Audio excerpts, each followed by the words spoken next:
তবে একটা হাদিস না বললে আমি এখান থেকে সরতে পারতেছি না। এই কথাই নবী সাল্লাল্লাহু আলাইহি ওয়াসাল্লাম বলেছেন, হুবাহু এই কথাই, একদম এটাই, যে ফিতনা ধেয়ে আসছে, লা ইলাহা ইল্লাল্লাহ, ফিতনা ধেয়ে আসছে। তার স্ত্রী যায়নাব বিনতে জাহাশ তিনি বলছেন, ইয়া রাসূলুল্লাহ সাল্লাল্লাহু আলাইহি ওয়াসাল্লাম, আনুহলিকু ওয়া ফিনা সালিহুন, আমাদের মধ্যে সৎ মানুষগুলো থাকা সত্ত্বেও কি আমরা ধ্বংস হয়ে যাব? সুন্দর প্রশ্ন না? নবীজি বলছেন, নাম, তোমরা ধ্বংস হয়ে যাবে। ইদা কাসুরাতিল খাবাস, যখন এরকম নগ্নতা, বেহায়াপনা, অশ্লীলতা ছড়িয়ে পড়বে, তখন সৎ অসৎ, আলেম জালেম সব ধ্বংস। আল্লাহ পাকের গজব সময়ের ব্যাপার মাত্র। আল্লাহ পাক শুধু আসমানি বালাই দেন না, জমিনি বালাও দিতে পারেন। আল্লাহ পাক মুসলিমে ফাসাদ লাগিয়ে দিতে পারেন।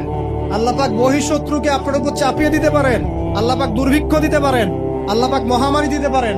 আল্লাহ পাক কুন বললে ফায়াকুন হতে পারে।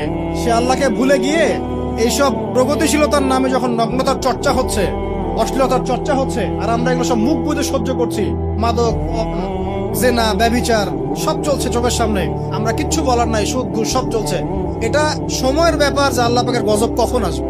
আর যখন আসবে, আলেম জালেম কাউরে ছাড়বে না ইনশাআল্লাহ, আমারে আপনারে কাউরে ছাড়বে না ইনশাআল্লাহ।